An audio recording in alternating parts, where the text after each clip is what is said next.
No vídeo de hoje eu quero compartilhar com você um conhecimento que mudou completamente a forma como eu me comunico, como eu desenvolvo copy e me deixou cada vez mais persuasivo, mais assertivo, que são os dois tipos de copywriting, ou os dois estilos, como eu gosto de chamar aqui. E nesse vídeo eu quero compartilhar com você esse conceito e como que saber diferenciar esses dois tipos de jeitos de se comunicar pode fazer você ser mais assertivo, mais persuasivo, vender mais, se conectar mais com as pessoas. Vou contar um pouco dos bastidores de como eu desenvolvi, como eu identifiquei isso. Vou falar também dos meus erros, das minhas cagadas aqui e como que você pode evitar isso no seu negócio. E a partir do momento em que você entender quais são esses dois tipos de copywriting, você vai ser muito mais persuasivo, você vai vender mais, você vai gerar mais leads qualificados. Porque isso aqui é um cerne, é por dizer que é uma base para você não errar mais. Fechou? Mas cara, antes da gente prosseguir,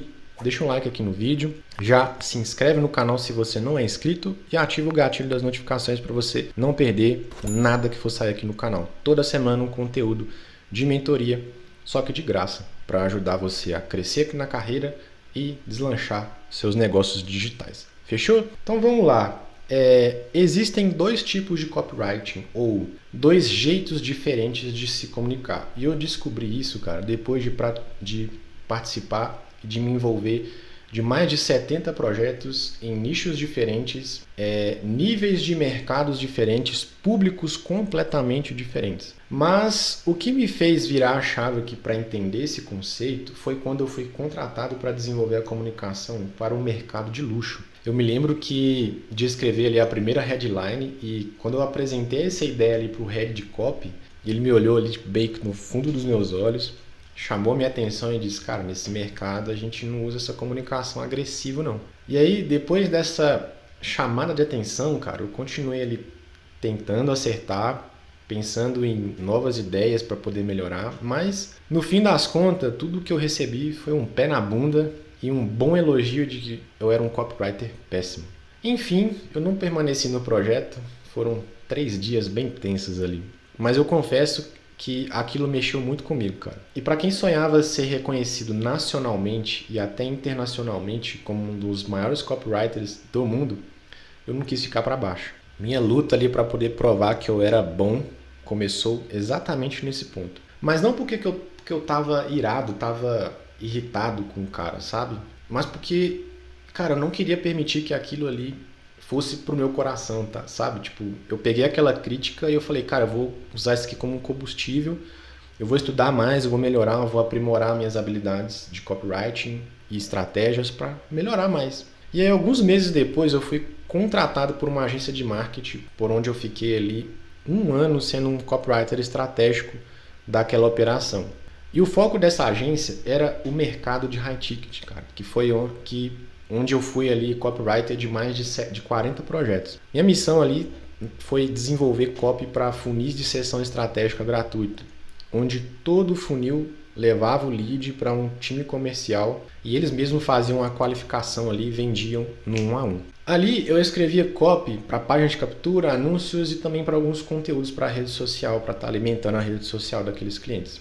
E foi nesse momento que o meu feeling ficou muito mais aguçado. Por se tratar de um funil de vendas para produtos e serviços de alto valor, eu comecei a perceber falhas semelhantes a esse projeto que eu participei no mercado de luxo. A comunicação, ela era muito agressiva, ela era sobrecarregada ali de gatilhos tipo de escassez, de urgência e quase sem filtro nenhum, cara. O resultado sempre era o mesmo para todos os clientes. O lead ele entrava na pipeline, o SDR entrava em contato com ele e, para minha infelicidade, o lead era totalmente desqualificado. Às vezes a gente escrevia a página falando sobre o assunto XYZ, o cara me vinha com uma ideia de que, poxa, eu estava procurando A, B e C, tipo, completamente diferente. Então, cara, eu comecei a avaliar todas essas 40 campanhas de marketing que eu ajudei a desenvolver e eu descobri algo surpreendente, cara, sobre comunicação que eu nunca mais vou esquecer. Nunca fale com as pessoas do mesmo jeito que você gostaria que falassem com você. Para você entender, cara, o processo inteiro de criação da agência, ele era padronizado. Toda a estrutura de copy que eles me mandavam seguir era igual para todos os clientes. E sabe o que é mais interessante nisso tudo, cara? A estrutura e o estilo de comunicação, ela foi moldada com base no que deu certo para o dono da agência. Ou seja, a comunicação que o dono da agência usava e usou, para poder vender os seus serviços foi a mesma que ele usou para poder implementar nas campanhas dos clientes dele. E isso foi um pecado gravíssimo. Isso é, na verdade, um pecado gravíssimo quando a gente está falando de comunicação. Por quê? Os públicos são diferentes, o comportamento das pessoas mudam constantemente, o mercado ele é diferente. Então, não se pode usar a mesma linguagem, o mesmo tom de voz, os mesmos gatilhos mentais e até mesmo analogias iguais, porque senão você vai estar ignorando um princípio básico que eu chamo de contexto social. As pessoas elas tendem a assimilar as coisas ou interpretá-las de acordo com o seu contexto social. Se você estiver se comunicando com um advogado, você precisa usar a linguagem, o tom de voz e situações narrativas que estejam no contexto social dele como um advogado. Isso vale para todos os nichos. Então, isso quebra a crença de que se funcionou para você, pode funcionar para todo mundo. Uma coisa é você ter um método replicável que você coloca ali para o seu cliente. Outra coisa é a forma como você apresenta esse método para as pessoas. Vendas, eu já falei isso aqui uma vez, num vídeo que eu falei sobre vendas consultivas. Vendas, quando a gente fala de vendas de comunicação, ela não pode ser padronizada. Ela precisa ser personalizada, ela precisa girar em torno do contexto do cliente. Um exemplo simples aqui para você entender é a forma como o mercado financeiro ele funciona. Existem pelo menos 2 tipos de público aqui. Aquele que quer ganhar mais e aquele que não quer perder. O que quer ganhar geralmente vai ser atraído por uma comunicação mais conversacional, mais baseada na geração de valor, foco em soluções, em benefícios. Já aquele que não quer perder, ele vai ser atraído por uma comunicação mais crítica, mais imediatista e um pouco mais direto ao ponto. Então, de uma forma resumida, um é atraído por dores e problemas e o outro é por desejos e sonhos. E é aqui que está a charada, cara. A comunicação usada nas campanhas dos clientes era exatamente a comunicação para um público que não quer perder. Ou seja, comunicação crítica, imediatista e direta ao ponto. Sendo que o público que paga por produtos ou serviços mais caros são exatamente aqueles que priorizam a geração de valor, soluções práticas que economizem o tempo deles principalmente e que gerem para ele algum tipo de benefício. Agora, pensa comigo, cara. Se você usar palavras como gratuito, últimas vagas, seja rápido ou coisas desse tipo, o que você acha que vai acontecer? Que espécie de público essa comunicação vai atrair? Com toda certeza, o desesperado. Você concorda? E foi aqui que eu entendi por que os clientes daquela agência não conseguiam ter resultados expressivos com o dono da agência teve. Por quê? Porque ele estava exigindo da equipe de marketing dele que fizesse uma comunicação padronizada para todos os clientes. Porque na cabeça dele ele queria evitar a fadiga, né? Ele queria ter um processo que ele pudesse fazer a mesma coisa para todos os clientes para que ele pensasse, para que ele pudesse escalar. O negócio dele era a escala, mas ele não pensava no resultado do cliente. E aí acabou deixando fedendo tudo lá, né? Acabou e regaçou com a agência dele e com todo o processo. E aí foi onde eu descobri esses 2 tipos de copywriting. Depois de toda essa turbulência e esse aprendizado, eu registrei toda essa análise em um documento e aí eu comecei a destrinchar melhor esse conceito. Então eu descobri que existem esses 2 tipos de copywriting, perseguição e o outro de atração. Vamos destrinchar um pouquinho mais aprofundado aqui desses 2 tipos de copywriting. O copywriting de perseguição, ele tem as seguintes características. Ele é mais focado em venda, ele é mais competitivo, ele é mais baseado em preço, ele é mais direto, ele não é muito aquela comunicação que tem relações, sabe? Ele evita relações. Muitas das vezes ele é invasivo, agressivo e também imediatista. Chega às vezes, dependendo de quem está escrevendo, de quem está produzindo, ser até desumano. Aí o que acontece? Você vai ter uma baixa retenção. Esse tipo de comunicação ele é muito crítico, ele é egocêntrico, ele é muito desordenado e ele também é muito vaidoso. Resumindo, né? Ele é um estilo de comunicação que ele é mais focado naquele marketing, que tem seu principal objetivo atrair as pessoas pelo medo, pela dor, pelos problemas, pelas dificuldades, pela ganância. E por que eu chamei esse estilo de copywriting de redação de perseguição? Porque ele é um estilo de comunicação que ele é muito usado para atrair o público que age pelo impulso. Na maioria das vezes, pelo aquele instinto de matar ou morrer, né? Então, observe os filmes de terror, por exemplo. Até mesmo aqueles de gangster. Vamos falar dos de gangster. Se o cara te ameaça agora a te matar porque você não pagou aquela dívida e ele, por exemplo, te dá ali 10 dias para você pagar, você concorda comigo que você vai agir e vai fazer o máximo possível para você resolver aquele problema? Pagar aquela dívida pro cara? Eu acredito que sim, eu pelo menos faria isso. Por quê? Cara, a sua vida está em risco. E é assim que acontece nesse copywriting, nessa redação de perseguição. Todos os seus pensamentos, sentimentos e qualquer estímulo externo, ele vai te perseguir durante esses 10 dias. Enquanto você não resolver aquela treta, a sua mente ela não descansa. Você não consegue dormir em paz até que tudo isso vai estar resolvido. Então, uma vez que você deixou alguém tocar na sua ferida, nunca mais você vai dormir bem até que isso seja resolvido. E por isso que a resposta muitas das vezes ela é imediata, porque a pessoa está a ponto de perder algo que é muito valioso. Nesse caso aqui, nesse contexto que a gente trouxe, é a vida dela. E aí agora entra a copy ou redação de atração, que eu chamo de copy de atração. O copywriting de atração, ele é totalmente diferente. Você não usa urgência, você não usa escassez, você não usa medo, você não usa nada disso. O público aqui ele já tem dinheiro e ele está pronto para investir. Então, a questão aqui é como que ele consegue fazer mais dinheiro investindo em você? O que ele vai ganhar mais? Ele vai ter retorno? Ele vai ter... O que mais que ele vai ganhar se ele investir em você?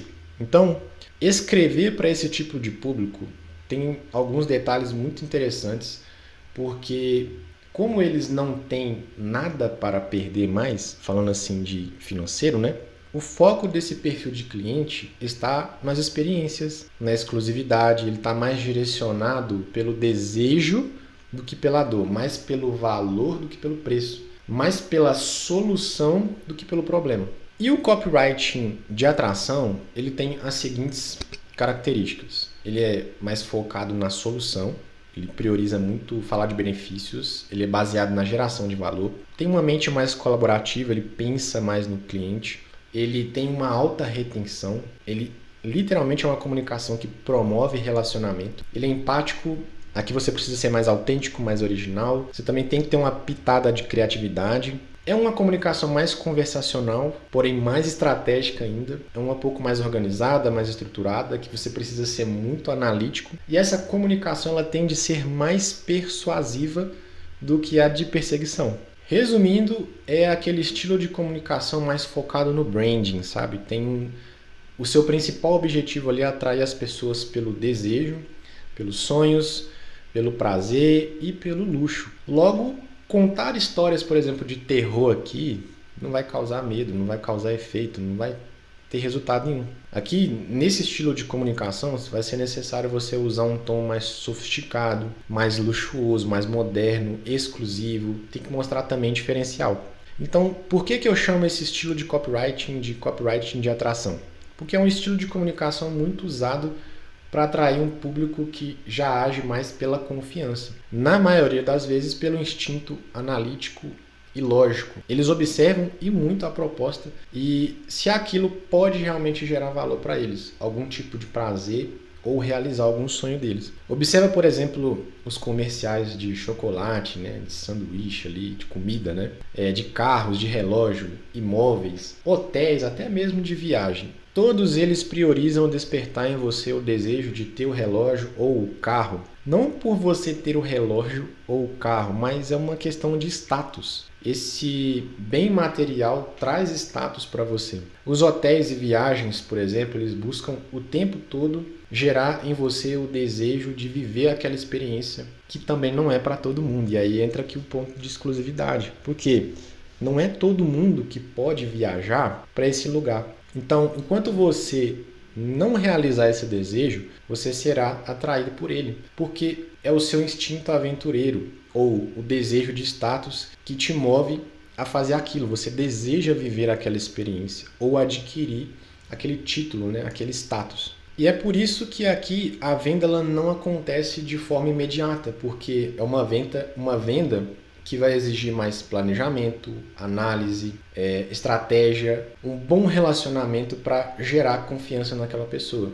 É que ela não tem medo de perder, algo que é muito valioso. Na verdade, ela quer mais. E por isso ela se dispõe a pagar mais caro, porque ela sabe que isso vai trazer para ela retorno, mesmo que não seja financeiro. E um conselho que eu te dou aqui, com relação a esses dois tipos de copywriting, cara, não seja um perseguidor nato, nem demasiadamente aquele que quer atrair, porque os dois tipos de copywriting, eles são bons e vale a pena você usar, desde que você use ele com ética, sendo um ser humano, né? Sempre pensando que você está comunicando com seres humanos. Então persiga as pessoas, sim, cara, mas com respeito. Sempre lembrando que nós estamos conversando com seres humanos. Seja desejado pelas pessoas, mas não tanto. Pode ser que você demonstre para as pessoas que você é uma pessoa fácil demais. Então, você também precisa pôr o pé no freio e se valorizar. Então, meu conselho cara, mantenha o equilíbrio, saiba avaliar o contexto social, o comportamento do público e o que vai motivar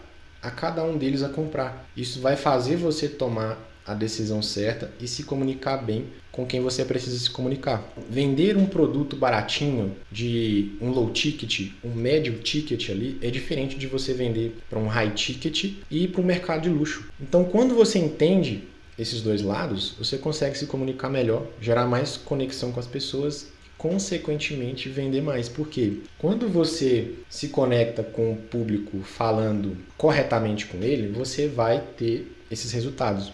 Então, lembre-se sempre disso, o copywriting de perseguição é mais focado para aquelas pessoas que querem algo mais imediato, resolver um problema específico, tem medo de perder e, cara, elas estão frustradas na vida e precisam resolver um problema. O público high ticket ou aquele público de luxo, eles querem mais sofisticação, eles querem mais conversação, eles querem mais exclusividade, confiança, geração de valor. Então a comunicação aqui é totalmente diferente. Saiba avaliar esses dois tipos de público, que aí você vai encaixar o tipo de copywriting, o estilo de comunicação ideal para cada um daquele tipo de público. Fechou?